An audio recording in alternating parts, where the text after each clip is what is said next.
দোয়ার ধাক্কা বড় ধাক্কা, ঠিক কিনা? প্রায় শুনবেন ক্যান্সার হয়েছে, ডাক্তার বলে দিছে বাঁচবে 2 মাস। কয় মাস? এরপর আমি দেখছি লোকটা 8 বছর বেঁচেছিল। কয় বছর? ডাক্তার বলছে বাঁচবে কয় মাস, বেঁচেছিল কয় বছর? 8 বছর। কিসের বরকতে? দোয়া। কিসের বরকতে? তাহলে দোয়ার একটা পাওয়ার আছে না নাই? একটা বিশ্বনবী দোয়া করলেন, আল্লাহ হয় ওমরে ফারুককে আপনি এনে দেন, অথবা আবু জাহেলের মনটারে নরম করে দেন। ওমরে ফারুকের জন্য দোয়াটা কবুল করে নিল কে? এই দোয়ার একটা বরকত ওমরে ফারুকের হৃদয়ে ছুঁয়ে গেল। 1 নাম্বার ধাক্কা। ধাক্কা সব একবারে দেওয়া যায় না। ধাক্কা একবারে দেওয়া যায়? ডাক্তারের কাছে গেলে ডাইরেক্ট কি অ্যান্টিবায়োটিক মারে? কথা বলেন। প্রথমে সামান্য ওষুধ দেয়, সিম্পল ডোজ, তারপরে ডোজ একটু বাড়ায়, ফাইনালি কাজ না হলে অ্যান্টিবায়োটিক মারে। কথা বলেন। প্রথম ধাক্কাটা গেল তিনি দোয়ার ধাক্কা। বিশ্বনবী দোয়া করলেন, ওই দোয়ায় ওমরে ফারুকের হৃদয়ে ছুঁয়ে গেল। এরপরে রব্বুল আলামিন ওমরে ফারুককে ধাক্কা মারলেন কোরআনের একটা সূরা দিয়ে। সূরাটার নাম হলো সূরাতুল হাক্কা। কি সূরা? কোন সূরা দিয়ে ধাক্কা দিছে? সূরা হাক্কা। সূরা হাক্কা দিয়ে দিছে এক, কথা কয় না। সূরা হাক্কা দিয়ে দিয়েছেন এক। আল হাক্কাতু মাল হাক্কা ওয়া মা আদরাকা মাল হাক্কা। সূরা হাক্কা দিয়ে আল্লাহ একটা ধাক্কা মারলেন। ওই যে দোয়া করলেন বিশ্বনবী, দোয়ার পর সাইয়েদনা ওমর ফারুকের হৃদয়ের মধ্যে উথাল পাথাল শুরু হয়ে গেল। সব সময় লুকিয়ে লুকিয়ে বিশ্বনবীরে ফলো করে। বিশ্বনবী ডানে গেলে ওমরে ফারুক ডানে যায়, বিশ্বনবী বাঁয়ে গেলে ওমরে ফারুক বাঁয়ে যায়। বিশ্বনবী রাত্রিবেলা নামাজ পড়লে ওমরে ফারুক পেছনে লুকিয়ে লুকিয়ে বিশ্বনবীর কোরআন শুনে। বিশ্বনবী মসজিদুল হারামের পাশে দাঁড়িয়ে রাতের এশার সালাত আদায় করছিলেন। ওই টাইমে বিশ্বনবী সূরাতুল হাক্কা তেলাওয়াত করছিলেন। কোন সূরা?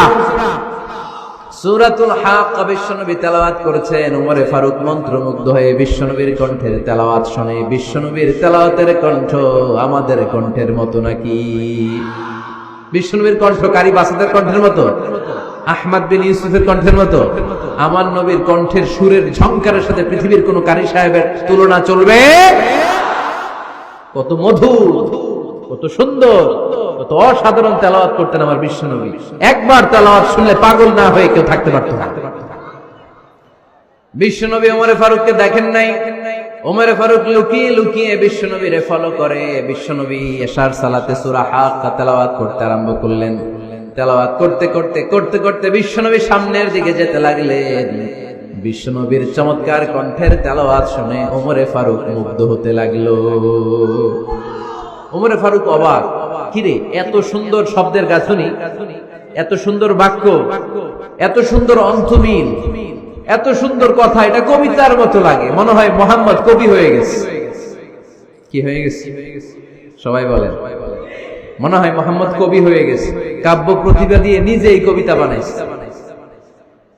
ওমরে ফারুক যখন মনে মনে ভাবলেন এগুলো মনে হয় মুহাম্মদ কবিতা পড়ে, মুহাম্মদ মনে হয় কবি হয়ে গিয়েছে। ইন দা মিন টাইম বিশ্বনবী তেলাওয়াত করছিলেন সূরা হাক্কা থেকে, ওয়া মা হুয়া বিকাউলি শাইরিন ক্বালিলাম মা তুমিনুন। এই আয়াতের অর্থ হলো এটা কোনো কবির বানানো কবিতা নয়, তোমরা অল্প সংখ্যক লোকই এই কোরআনের উপরে ঈমান আনো। সুবহানাল্লাহ পড়ে। বিশ্বনবী ওমরে ফারুককে দেখছে নাকি? কথা কয় না। দেখেছে না? বিশ্বনবীর মতো তেলাওয়াত করে যাচ্ছে। ওমর ফারুক যখন মনে করলেন কিরে এই কথাগুলো এত সুন্দর, এটা মনে হয় কবিতা। ইন দ্য মিন টাইম বিশ্বনবী যে আয়াতটা তেলাওয়াত করছিলেন, কোইন্সিডেন্টলি দৈবাক মিলে গিয়েছে। ওই আয়াতের অর্থ ছিল এটা কোনো কবির বানানো কবিতা না, খুব অল্প সংখ্যকই তোমরা ঈমান আনো। এবার ওমর ফারুক আটকে ওঠেন। ঘটনা কি? আমি মনে মনে ভাবলাম মুহাম্মদ কবি, আর যেটা পড়তেছে এটা কবিতা, কিন্তু মুহাম্মদ আমার দেখেও নাই, কিন্তু বলতেছে এটা কবির বানানো কবিতা না। তাহলে মুহাম্মদ মনে হয় গণক হয়ে গেছে। কার মনে কি চলে না দেখেই বলতে পারে। নাউজুবিল্লাহ পড়বেন না? ওমর ফারুক এবার মনে মনে ভাবে মুহাম্মদ তাহলে কবি না, আগেরটা ভুল। ভুল ধারণা আমি করেছি, মুহাম্মদ কবি নয়, মুহাম্মদ হলো গণক। আওয়াজ করে পড়েন না আউযু বিল্লাহ। মুহাম্মদ মানুষের মনে কি চলে গণনা করে সব টের পেয়ে যায়, সব বুঝতে পারে। বিশ্বনবী তখন যে আয়াতটা তেলাওয়াত করছিলেন সেটা হলো ওয়ালা বিকাউলি কাহিনিন কলিলাম মা তাযাক্কারুন।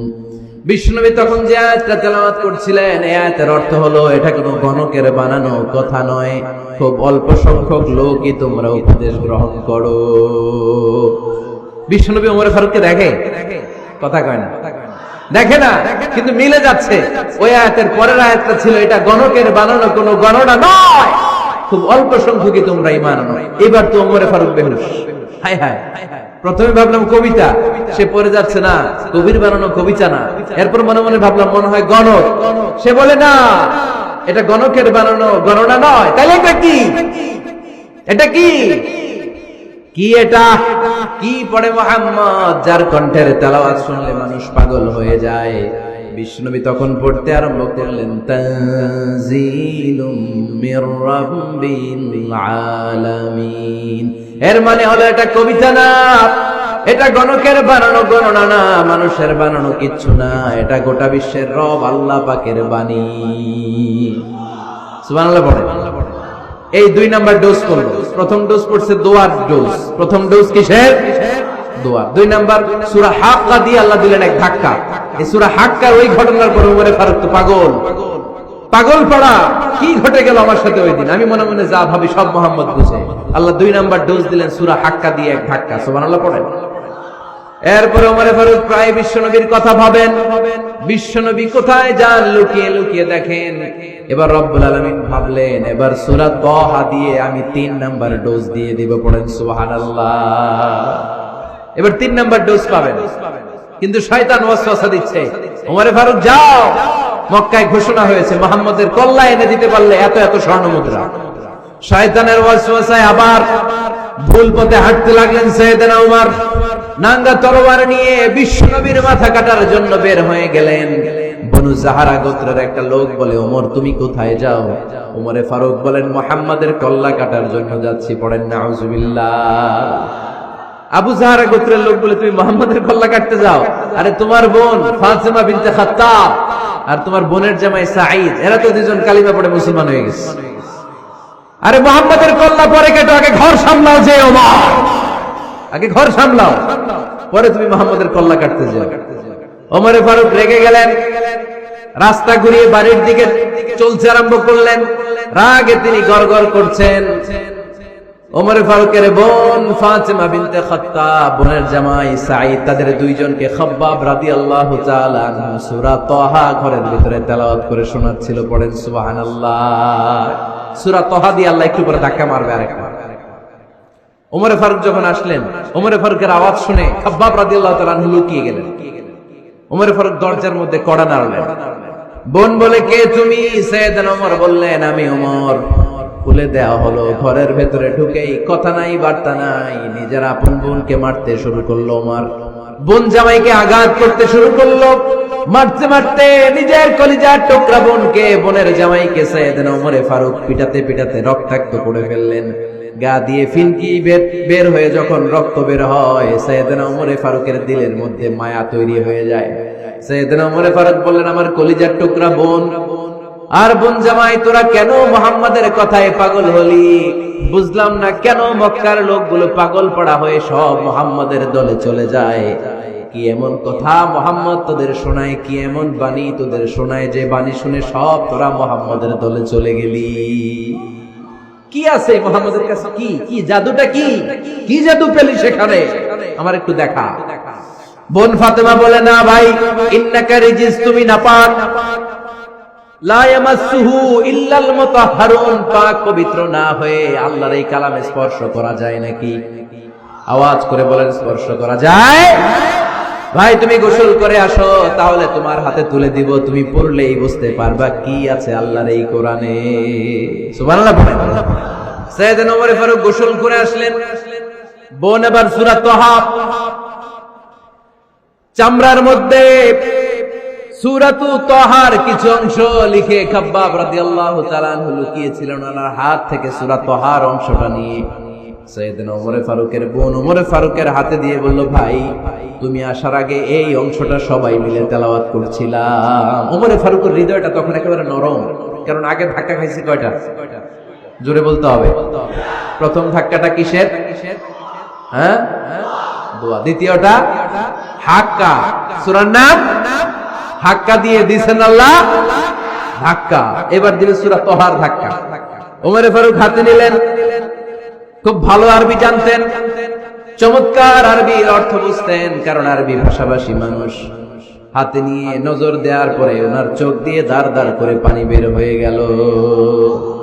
ওমর ফারুক আয়াতগুলোর দিকে তাকিয়ে পড়তে আরম্ভ করলেন, তহা মা আনজালনা আলাইকাল কুরআনা লিতাশকা ইল্লা তাযকিরাতান লিমান ইয়াখশা তানজিলাম মিম্মান খালাকাল আরদা ওয়াস সামাওয়াতিল উলা। পড়েন সুবহানাল্লাহ। উনি পড়তে আরম্ভ করলেন, তাহা মা আনজালনা আলাইকাল কুরআনা লিতাশকা, এই কোরআনকে হতভাগা জাতি হিসেবে থাকার জন্য তোমাদের উপর নাজিল করি নাই। তানজিলাম মিম্মান খালাকাল আরদা ওয়াস সামাওয়াতিল উলা, এটা ওই রবের পক্ষ থেকে, ওই সত্তার পক্ষ থেকে নাজিল হয়েছে যেই রব জমিন তৈরি করেছেন, যেই রব বিশাল সুবিশাল আকাশও তৈরি করেছেন। সুবহানাল্লাহ। সূরা তহা এই চমৎকার অসাধারণ শব্দ গাঁথনি দিয়ে এই আয়াতগুলো যখন পড়তে আরম্ভ করলেন, ওমর ফারুক আর নিজের উপর ব্যালেন্স রাখতে পারলেন না, আর ধরে রাখতে পারলেন না। এবার ডাইরেক্ট অ্যাকশন। এবার কি? এবার কি? 3 নাম্বার ধাক্কা খেয়ে, সূরা তহার ধাক্কা খেয়ে আর সামলাতে পারলেন না, পাগলের মতো হয়ে গেলেন। বলতে আরম্ভ করলেন, আইনা মুহাম্মদ, মুহাম্মদ কোথায়? সাইয়েদনা খাব্বাব বললেন, বিশ্বনবী সাফা পাহাড়ের পাদদেশে দারুল আরকাম ইবনে আবিল আরকামের ঘরে বসে বসে লুকিয়ে লুকিয়ে কোরআনের দাওয়াত দিচ্ছে। ওমর, তুমি যদি মুহাম্মদ সাল্লাল্লাহু আলাইহি ওয়াসাল্লামের দেখা পেতে চাও, তাড়াতাড়ি দারুল আরকামের ঘরের দিকে ছুটে যাও। ওমর ফারুক তলোয়ার নিয়ে ছুটলেন, পাগলের মতো ছুটলেন, আর ধৈর্য ধারণ করতে পারেন না। বিশ্বনবীর নূরানী চেহারাটা একবার দেখার জন্য পাগলের মতো ছুটতে আরম্ভ করলেন। ওমর ফারুককে দারুল আরকামের কাছে আসতে দেখে বিশ্বনবীর চাচা হামজা ইবনে আব্দুল মুত্তালিব এসে বলে, নবী তাড়াতাড়ি দারুল আরকামের ঘর থেকে আপনি পালিয়ে অন্য কোথাও চলে যান। ওই যে ওমর ইবনে খাত্তাব নাঙ্গা তলোয়ার নিয়ে আপনার উপর আক্রমণ করার জন্য ছুটে আসছে গো নবী। বিশ্বনবী বললেন, ও আমার সাহাবারা, ও আমার চাচা হামজা, সবাই আপনারা সরে যান, ওমরে আসতে দেন, ওমরে বাধা দিয়েন না। কারণ কিছুদিন আগে তাহাজ্জুদের নামাজ পড়ে আমি আল্লাহর কাছে একটা বিশেষ দোয়া করেছি, আমার মন বলছে ওই দোয়াটা আল্লাহ কবুল করতে শুরু করেছে। ওমর ফারুক চলে আসলেন, এসে কোনো কথা নাই, চিৎকার দিয়ে বললেন, আশহাদু আল্লা ইলাহা ইল্লাল্লাহ ওয়া আশহাদু আন্না মুহাম্মাদান আবদুহু ওয়া রাসূলুহু, আমি সাক্ষ্য দিলাম আল্লাহ এক, অদ্বিতীয়, আল্লাহ ছাড়া কোনো ইলাহা নাই, নিশ্চয় আপনি মুহাম্মদ আল্লাহর বান্দা এবং রাসূল। সুবহানাল্লাহ। এই কালমা শাহাদাতের ভেতরে আল্লাহর কথা, আমার নবীর কথা ঢুকিয়ে দিয়েছে কে? ঝিনুকের ভেতর লুকিয়ে থাকে যেমন মতি, ঝিনুকের ভেতর লুকিয়ে থাকে যেমন মতি, কালমা শাহাদাতে আছে আল্লাহর জ্যোতি, কালমা শাহাদাতে আছে আল্লাহর জ্যোতি। পড়েন, ঝিনুকের ভেতর লুকিয়ে থাকে যেমন মতি, ঝিনুকের ভেতর লুকিয়ে থাকে যেমন মতি, কালমা শাহাদাতে আছে আল্লাহর জ্যোতি, কালমা শাহাদাতে আছে আল্লাহর জ্যোতি। পড়েন আল্লাহু আকবার।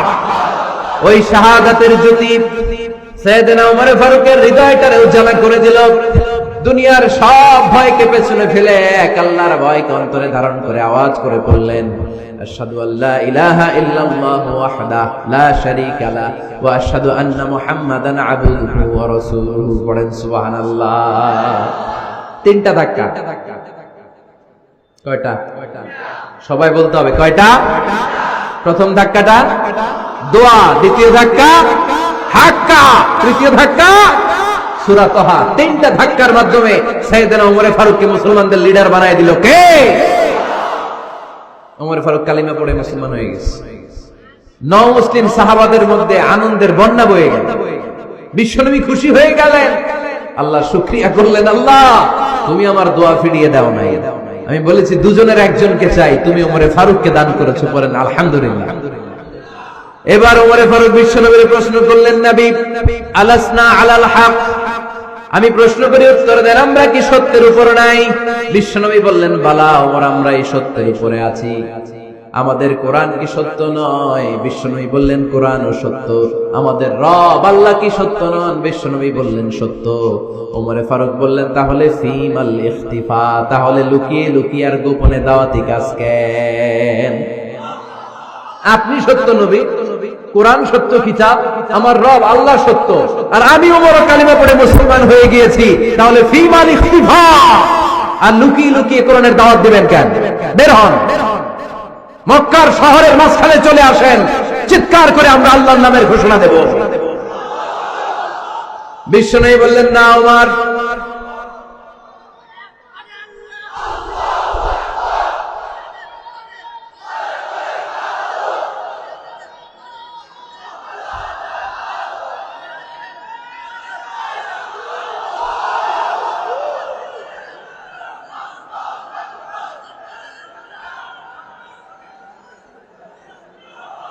বিশ্বনবী ডেকে বললেন, না ওমর, এটা মাক্কি জীবন, ওমর এটা মাক্কি জীবন, এখানে দাওয়াতি কাজ করব লুকিয়ে লুকিয়ে, আস্তে আস্তে।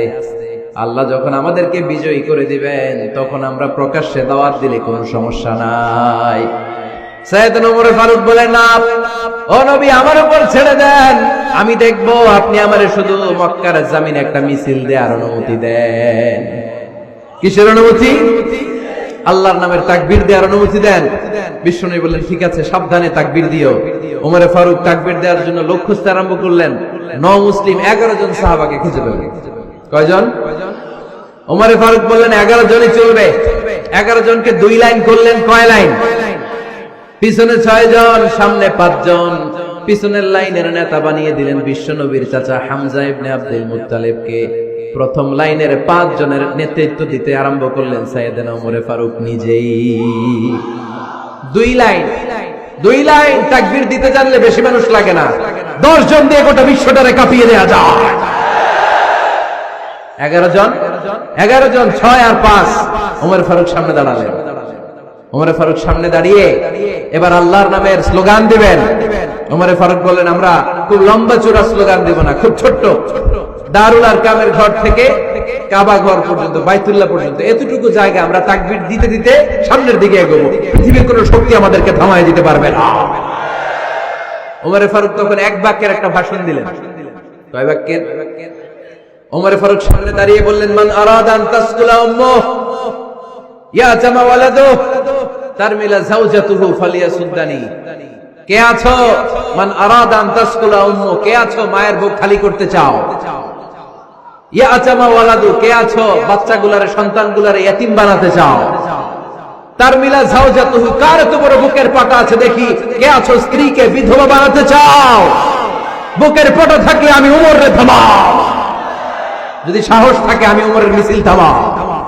ওমরে ফারুক শুরু করলেন, আল্লাহু আকবার, আল্লাহু আকবার, আল্লাহু আকবার।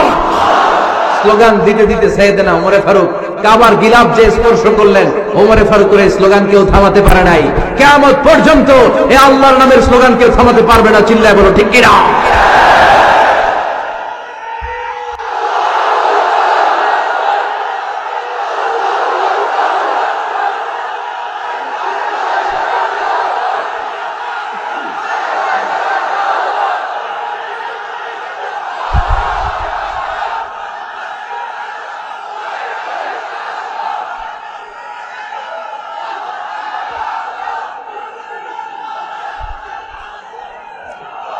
ওমরে ফারুকের স্লোগান সেদিন মক্কায় কেউ থামাইতে পারছিল? আওয়াজ করে বলতে পারছিল?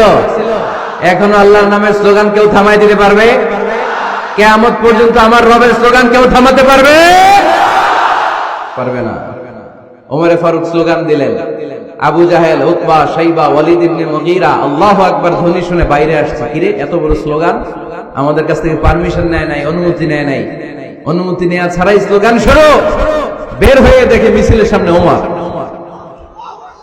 ওমরে ফারুককে দেখে আবু জাহেল দিছে এক দৌড়, উতবা দিছে আরেক দৌড়, শাইবা দিছে বহু দৌড়। সুবহানাল্লাহ পড়বেন না? এজন্য ওমর বেশি লাগে না, ওমর লাগে একজন। চিল্লায় বলতে হবে ওমরে ফারুক লাগে কয়জন? একজন। ওমরই গোটা বিশ্বের চেহারা পাল্টে দিতে সক্ষম। চিল্লায় বলেন ঠিক কিনা? গোটা বিশ্বে মুসলমানদের আছে করুণ অবস্থা। আমাদের কোনো সেন্ট্রাল লিডারশিপ নাই। আমাদের মুসলিম দেশগুলোর এক করে রাখবে, ভাইয়ের ভাইয়ের মতো রাখবে, আমাদের স্বার্থ নিয়ে কথা বলবে, এরকম নেতা আমাদের নাই। ঠিক কিনা? আমরা সেই ওমরে ফারুকের অপেক্ষায়, আমরা সেই ইমাম আল মাহাদির অপেক্ষায়, যার একটা হুঙ্কারে আর আহ্বানে গোটা বিশ্বের সব মুসলমান এক প্ল্যাটফর্মে চলে আসবে। ওইরকম নেতা একজন লাগবে। কয়জন? গোটা মুসলিম উম্মাহকে একত্রিত করার জন্য একজন ওমরে যথেষ্ট। ঠিক কিনা? আবার বিশ্বনবী বলছেন লা নাবিয়্যা বা'দি ওয়ালা রাসূলা, আমার পরে কোনো নবী নাই, আমার পরে কোনো রাসূল নাই। তবে লাউ কানা বা'দি নাবিয়্যুন লাকানা উমর, আমি নবীর পরে যদি নবী হওয়ার যোগ্যতা কারো থাকে, আমার ওমরের মধ্যে সেই যোগ্যতা আল্লাহ দিয়েছে। প্রভু তুমি বলেছো রাসূল দেবে না, বলনি দেবে না ওমর, বলনি দেবে না হামজা তারি, খালিদ বিজয় সমর। প্রভু তুমি বলেছো রাসূল দেবে না, বলনি দেবে না ওমর, বলনি দেবে না হামজা তারি, খালিদ বিজয় সমর। প্রভু তুমি বলেছো রাসূল দেবে না। আল্লাহু আকবার। একটা ওমর দরকার। কয়জন দরকার? কয়জন দরকার? এই পুরা উম্মাহ, মুসলিম উম্মার মধ্যে ওনার পজিশন নাম্বার 3। ওমর ফারুকের পজিশন নাম্বার 1 নম্বর পজিশন বিশ্বনবী সাল্লাল্লাহু আলাইহি ওয়াসাল্লাম। দ্বিতীয় পজিশন আবু বকর। 3 নম্বর পজিশন সুবহানাল্লাহ পড়বেন না? আশরাতুল মুবাশশিরিনা বিল জান্নাহ, জান্নাতের সুসংবাদ প্রাপ্ত অনেক সাহাবার কথা হাদিসে পাওয়া যায়, কিন্তু এক হাদিসে আল্লাহ রাসূল সাল্লাল্লাহু আলাইহি ওয়াসাল্লাম 10 জন সাহাবীর কথা বলেছেন। ওই 10 জনের ভেতরে সাইয়েদনা ওমর ফারুক আছে না নাই? আবার ওমর ফারুক ছিলেন বিশ্বনবীর শ্বশুর। সাইয়েদনা ওমর ফারুকের কন্যা হাফসা রাদিয়াল্লাহু তাআলা আনহাকে বিশ্বনবী বিয়ে করে ওমর ফারুকের জামাই হয়েছে, আর ওমর ফারুককে বিশ্বনবী শ্বশুর বানিয়েছে। সুবহানাল্লাহ পড়েন। আগে জানতেন এটা? ওমর ফারুক রাদিয়াল্লাহু তাআলা আনহু যে বিশ্বনবীর শ্বশুর ছিল, এটা আজকে প্রথম জানলেন। কে কে দেখি? দেখছেন? অনেকেই জানেন। মাশাআল্লাহ, হাত নামান, আমরা জেনে নিব, জানতে কোনো সমস্যা নাই। বাঁচতে হলে জানতে হবে। বাঁচতে হলে কি করতে হবে? জানতে হবে। 4 জন খলিফার 2 জন হচ্ছে বিশ্বনবীর মেয়ের জামাই, বাকি 2 জন হচ্ছে বিশ্বনবীর শ্বশুর। সাইয়েদনা উসমান রাদিয়াল্লাহু তাআলা আনহুর কাছে বিশ্বনবী সাল্লাল্লাহু আলাইহি ওয়াসাল্লাম 2 কন্যাকে বিয়ে দিয়েছে। বিশ্বনবী সাল্লাল্লাহু আলাইহি ওয়াসাল্লামের মোট কন্যা 4 জন। কয়জন? বড় মেয়ের নাম যায়েনব রাদিয়াল্লাহু তাআলা আনহা, ওনার স্বামীর নাম ছিল আবুল আস ইবনে রাবি'। তারপরের মেয়ের নাম হচ্ছে উম্মে কুলসুম, ওনাকে বিয়ে দিয়েছিলেন বিশ্বনবী সাইয়েদনা ওসমান রাদিয়াল্লাহু তাআলা আনহুর সাথে। উম্মে কুলসুম রাদিয়াল্লাহু তাআলা আনহার ইন্তেকালের পরে আরেক মেয়ে রুকাইয়াকে বিশ্বনবী সাইয়েদনা ওসমানের কাছে আবার বিয়ে দিয়ে দিলেন। সুবহানাল্লাহ পড়েন। আর সবচেয়ে ছোট্ট কন্যা ফাতেমা রাদিয়াল্লাহু তাআলা আনহাকে বিয়ে দিয়ে দিলেন নিজের চাচাতো ভাই সাইয়েদনা আলী রাদিয়াল্লাহু তাআলা আনহুর সাথে। তার মানে সাইয়েদনা ওসমান আর সাইয়েদনা আলী ছিল বিশ্বনবীর মেয়ের জামাই। ঠিক কিনা? আর সাইয়েদনা আবু বকর রাদিয়াল্লাহু তাআলা আনহুর কন্যা আয়েশা রাদিয়াল্লাহু তাআলা আনহাকে বিশ্বনবী বিয়ে করে আবু বকর রাদিয়াল্লাহু তাআলা আনহুকে বানালেন শ্বশুর। আর ওমর ফারুকের কন্যা হাফসা রাদিয়াল্লাহু তাআলা আনহাকে বিয়ে করে ওমর ফারুককেও বানালেন শ্বশুর। তাহলে 4 খলিফার 2 জন জামাই। 2 জন? আওয়াজ করে বলতে হবে, 4 খলিফার 2 জন, বাকি 2 জন। ওমর ফারুক রাদিয়াল্লাহু তাআলা আনহুকে আল্লাহ তাআলা জ্ঞানও দিয়েছেন, আবার প্রজ্ঞাও দিয়েছেন। জ্ঞান আর আল্লাহর ভয়, তাকওয়া। আমার প্রিয় ভাইরা, রামগঞ্জের ভাইরা, তাই না? রামগঞ্জের ভাইরা, কোন ব্যক্তিকে যদি আল্লাহ তাআলা জ্ঞান দেয়, আবার যদি তাকওয়ার গুণ দেয়, জ্ঞানও আছে, আবার আল্লাহর ভয়ও আছে। এই লোকের কেউ থামায় রাখতে পারবে না, এরা কেউ থামায় রাখতে পারে না। সে গোটা বিশ্ব জয় করছে। সাইয়েদনা ওমরে ফারুককে আল্লাহ তাআলা জ্ঞানও দিয়েছেন, আবার তাকওয়াও দিয়েছেন। সুবহানাল্লাহ পড়ে। বিশ্বনবী সাল্লাল্লাহু আলাইহি ওয়াসাল্লাম স্বপ্ন দেখলেন, বিশ্বনবী দুধ খাচ্ছেন, আঙ্গুলের ভেতর দিয়ে ফাঁক দিয়ে দুধ বের হয়, বিশ্বনবী দুধ খাচ্ছেন। খেতে খেতে একটু দুধ আঙ্গুলে লেগে আছে, এই আঙ্গুলটা কারো মুখে না দিয়ে বিশ্বনবী সাল্লাল্লাহু আলাইহি ওয়াসাল্লাম ওমরে ফারুকের মুখের ভিতরে ঢুকায় দিলেন। অতিরিক্ত দুধটা ওমরে ফারুক খেলেন। সাহাবারা বললেন, মাযা আওয়ালতা বিহি ইয়া রাসূলুল্লাহ, হে আল্লাহর রাসূল, এই স্বপ্ন দিয়ে কি বুঝালেন? বুঝলাম না। বিষ্ণু ইসা ইসলাম বললেন, আউয়ালতু বিহি আল ইলম, এটা দিয়ে আমি জ্ঞান বুঝিয়েছি, কারণ অতিরিক্ত দুধের অংশটা আমি কাউরে না দিয়ে ওমরকে দিয়েছি, তার মানে ওমরের জ্ঞানের কোনো তুলনা হয় না। এজন্য স্বপ্নে যদি কেউ দেখেন আপনি দুধ পান করছেন, এটা প্রমাণ করে আল্লাহ তাআলা আপনাকে দ্বীনের জ্ঞান দান করবেন। আবার বিশ্বনবী সাল্লাল্লাহু আলাইহি ওয়াসাল্লাম আবার আরেক রাতে স্বপ্ন দেখলেন, সাহাবারা লাইন ধরে বিশ্বনবীর সামনে দাঁড়ানো, কোন সাহাবার জামা নাভি পর্যন্ত, কোন সাহাবার জামা হাঁটু পর্যন্ত, কোন সাহাবার জামা টাকনু পর্যন্ত, কোন সাহাবার জামা আরো ছোট, কিন্তু ওমরে ফারুকের জামা বিশ্বনবী দেখলেন এত বড়, টেনে হিচড়ে হিচড়ে বিশ্বনবীর সাথে চলছে। সুবহানাল্লাহ পড়বেন না? সাহাবারা বললেন, মা দাওয়ালতা বিহি ইয়া রাসূলুল্লাহ, হে আল্লাহর রাসূল, এটা দিয়ে আপনি কি বুঝাতে চাইলেন? বিশ্বনবী বললেন, আউয়ালতু বিহি আত-তাকওয়া, এটা দ্বারা আমি দ্বীন, দ্বীনদারি বুঝালাম, তাকওয়া বুঝালাম। সুবহানাল্লাহ পড়েন। বিশ্বনবী দেখলেন কোন সাহাবার জামা এতটুকু, কোন সাহাবার জামা এত লম্বা, কোন সাহাবার জামা পা পর্যন্ত লম্বা। আর সাইয়েদনা ওমরে ফারুককে দেখলেন, ওনার জামা এত লম্বা, ওমরে ফারুক টেনে হিচড়ে জামা নিয়ে চলতেছে।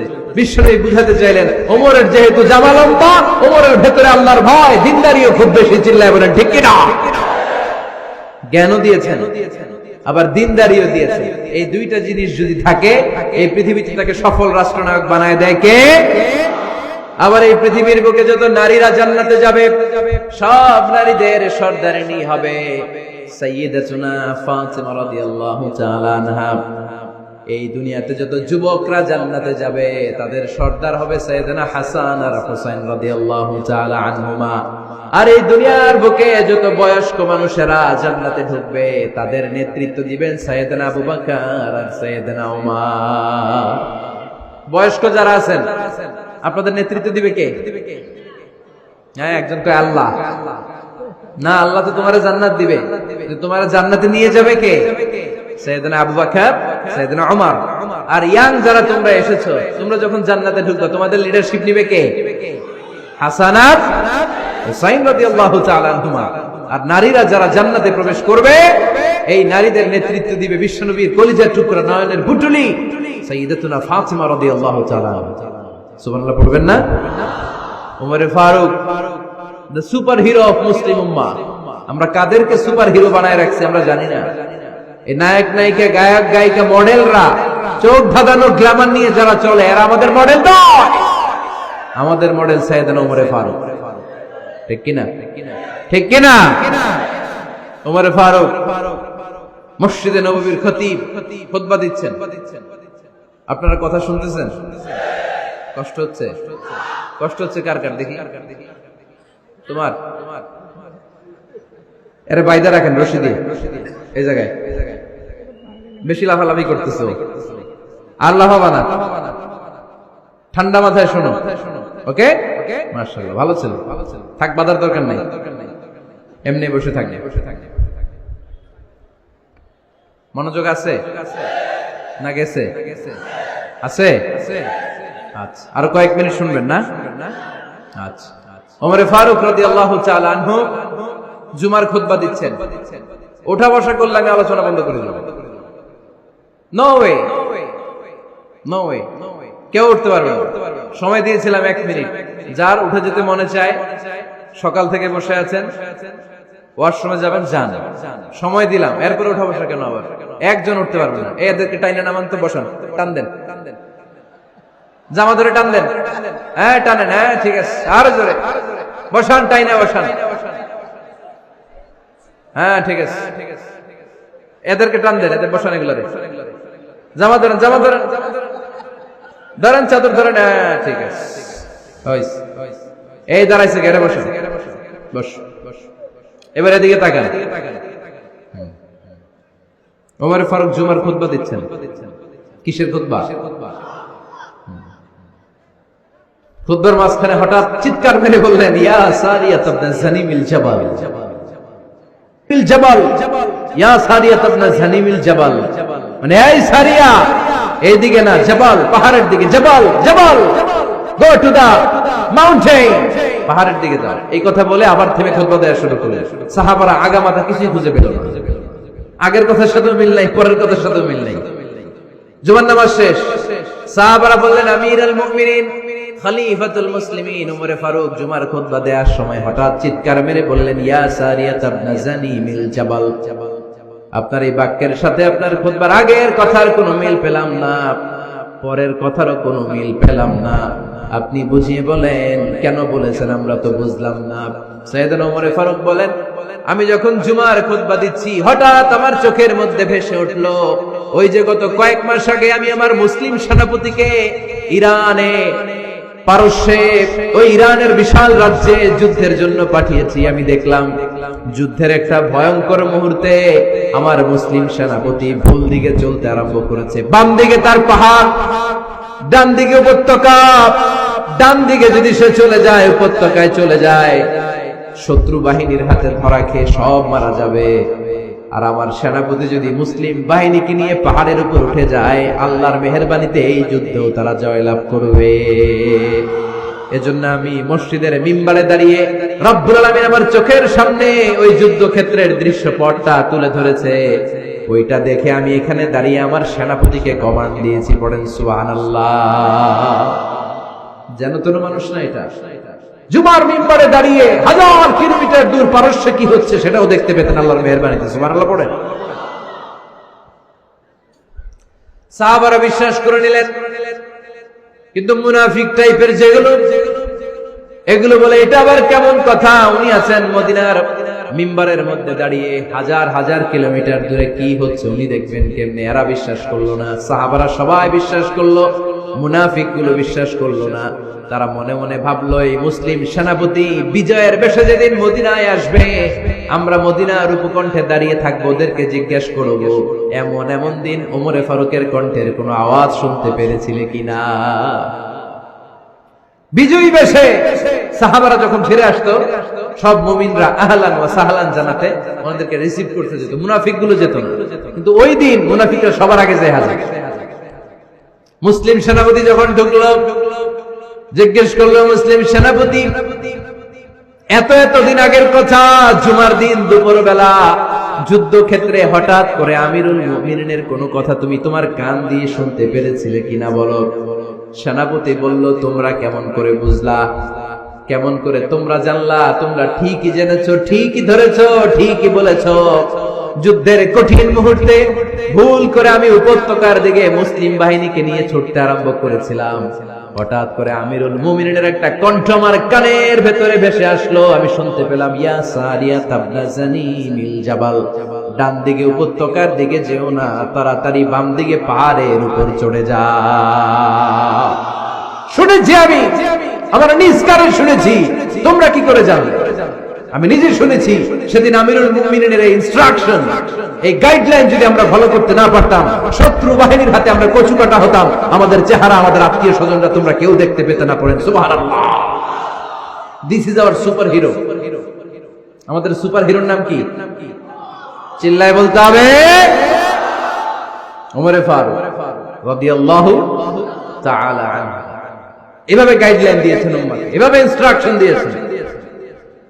ওমর ফারুকের ব্যাপারে বিশ্বনবী বলেছেন, আশাদ্দুহুম ফি আমরিল্লাহি উমর, আল্লাহর জমিনে আল্লাহর দ্বীন বাস্তবায়নের ক্ষেত্রে আমার ওমরে ফারুকের চাইতে কঠিন কেউ ছিল না।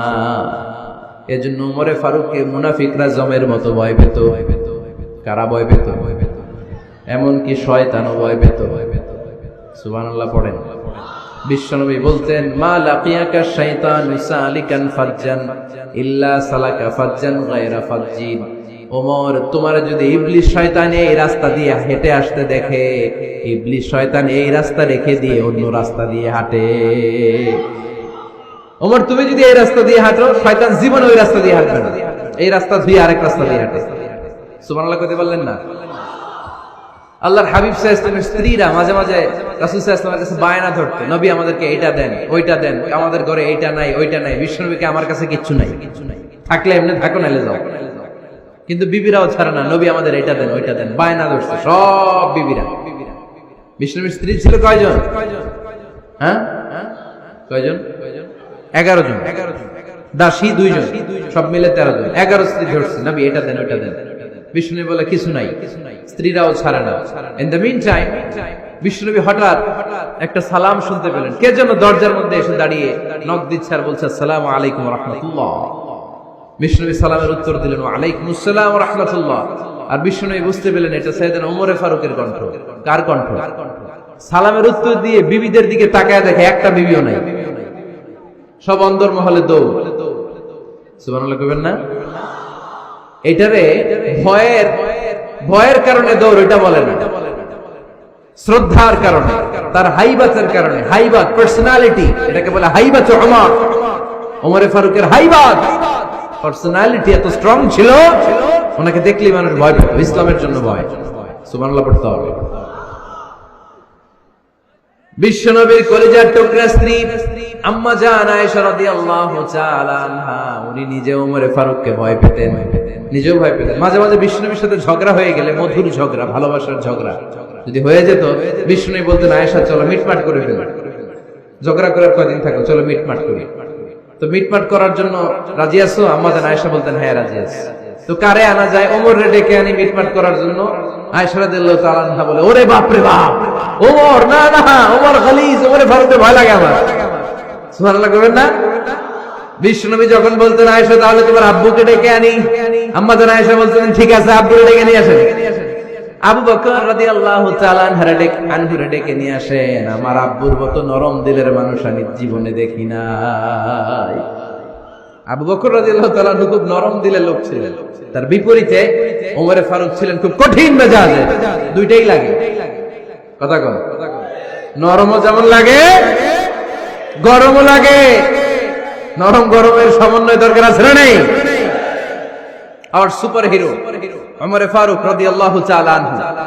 আমরা যাদের আমাদের ছোট্ট বাচ্চা আছে, ঘরে 2 বছর 3 বছরের শিশু আছেন আমাদের, রাতের বেলা দেখবেন খেতে চায় না, খালি মায়ের জ্বালায়। তো মা তখন বলে এই খাও নাইলে ভূত আসবে, ওই যে বিড়াল আসবে, বাঘ আসবে, ভাল্লুক আসবে, এগুলো বলে না? এগুলো বলে ভুলিয়ে বালিয়ে বাচ্চাকে ভয় দেখিয়ে খাওয়াতে চায়। লক্ষ্মীপুরে আপনারা কিসের ভয় দেখান? হ্যাঁ, ভূতের। কিসের? কিসের? বাঘের, কালা বিলাই, কালাসান। আচ্ছা, তো এই যে বাঘ আসবে, ভাল্লুক আসবে, এই তাড়াতাড়ি খাও, বাঘ আসবে। বাঘের কথা শুনলে বাচ্চারা খেয়ে ফেলে ভয়ে, এই ভূত আসলে, ভূত তাড়াতাড়ি খা, না খাইলে ভূতে ধরবে, তো খা, সাথে সাথে খায়। মদিনাতে যখন ওমরে ফারুক রাদিয়াল্লাহু তাআলা আনহু মদিনার খলিফা, তখন মদিনার বাচ্চারাও মাদেরকে এরকম জ্বালাতো, খেতে চাইতো না। মায়েরা খাবার নিয়ে বাচ্চাদের পেছনে ঘুরতো। তখন মদিনার মায়েরা বাচ্চাদেরকে বলতো তাড়াতাড়ি খাও, হা হুয়া ইয়াতি ওমর, হুয়া ওমর, তাড়াতাড়ি খাও, ওই যে ওমর আসতেছে, ওমর, ওমর আসতেছে শুনলেই বাচ্চারা তাড়াতাড়ি খেয়ে ফেলতো, বাঘের মতো ভয় পেত। চিল্লায় পড়েন আল্লাহু আকবার। মুসলিম ইতিহাসে প্রথম চিফ জাস্টিস আবু বকর রাদিয়াল্লাহু তাআলা আনহু যখন খলিফা, চিফ জাস্টিস বানাই দিয়েছেন ওমরে ফারুককে। সর্বপ্রথম কোরআন সংকলনের পরামর্শ দিয়েছেন সাইয়েদনা ওমরে ফারুক। এই যে কোরআন 114 সূরা 30 পারা, আগে কি এরকম ছিল? কথা কন না কেন? আগে গাছের পাতায় লেখা ছিল, পশুর চামড়ায় লেখা ছিল, ওটের হাড্ডির মধ্যে লেখা ছিল কোরআন।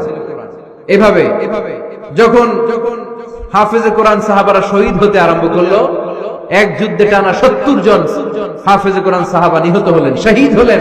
ওমরে ফারুক তখন আবু বকর রাদিয়াল্লাহু তাআলা আনহুর কাছে যেয়ে বললেন, আবু বকর আপনি কোরআন জমা করেন, সব কোরআনের কপিগুলো একসাথে করে এরকম একটা কোরআন করেন। আবু বকর বললেন না, আমার নবী যেটা করেন আমি এটা করতে পারি না। কিন্তু ওমরে ফারুককে ছাড়েন, আর এটা করেন, করলে ভালো হবে, গোটা মুসলিম উম্মাহ উপকৃত হবে। বারবার বারবার বারবার সাইয়েদনা আবু বকর রাদিয়াল্লাহু তাআলা আনহুকে এত জোরাজুরি করতেছিলেন, অবশেষে আবু বকর রাদিয়াল্লাহু তাআলা আনহু বললেন, ওমরে ফারুকের জোরাজুরিতে এই কাজের জন্য আল্লাহ তাআলা আমার হৃদয়টারে খুলে দিলেন।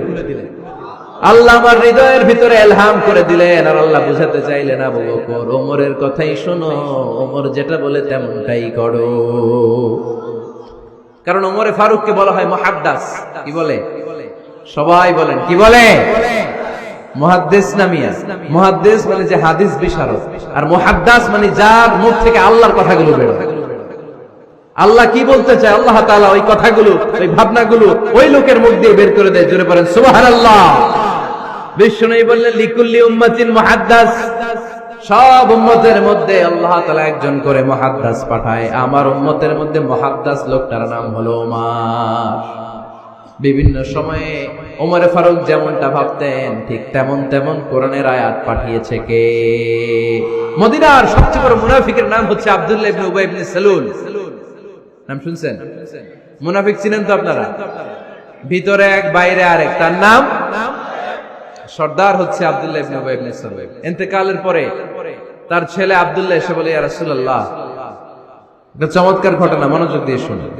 ইয়া রাসূলুল্লাহ, আমার আব্বা আব্দুল্লাহ ইবনে উবাই ইবনে সালুল মুনাফিকদের লিডার, আপনিও জানেন আমিও জানি, কিন্তু আমার তো বাবা, আমার কি, আমার তো মায়া লাগে।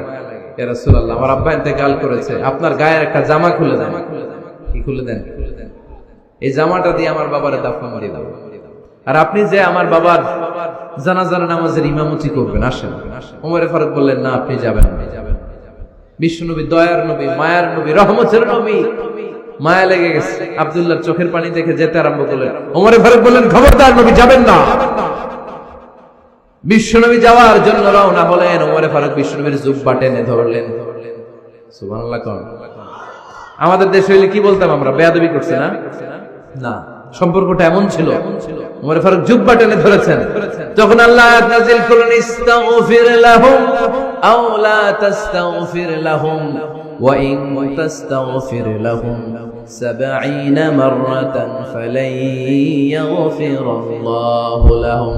বিশ্বনবী ওমর ফারুককে সরিয়ে দিয়ে জুব্বাটা হেঁচকা টান মেরে জানাজার নামাজের ইমামতি করে আসলেন। আসার সাথে সাথে ওমরে ফারুকের পক্ষে আল্লাহ আয়াত নাযিল করলেন, নবী, ইস্তাগফির লাহুম আও লা তাস্তাগফির লাহুম, আপনি মুনাফিক সর্দারের জন্য ক্ষমা চান কিংবা না চান, জুব্বা দেন কিংবা কাঁদেন, যাই করেন না কেন, ৭০ বার যদি এই মুনাফিক সর্দারের জন্য আপনি ক্ষমা চান, আমি আল্লাহ আপনার এই দোয়া কবুল করব না। খবরদার, এটাই ফার্স্ট, এটাই লাস্ট, আর কোন মুনাফিকের জানাজা দিতে আপনি যাবেন না। ওমর ফারুকের পক্ষে কোরআনের আয়াত নাযিল করেছে কে?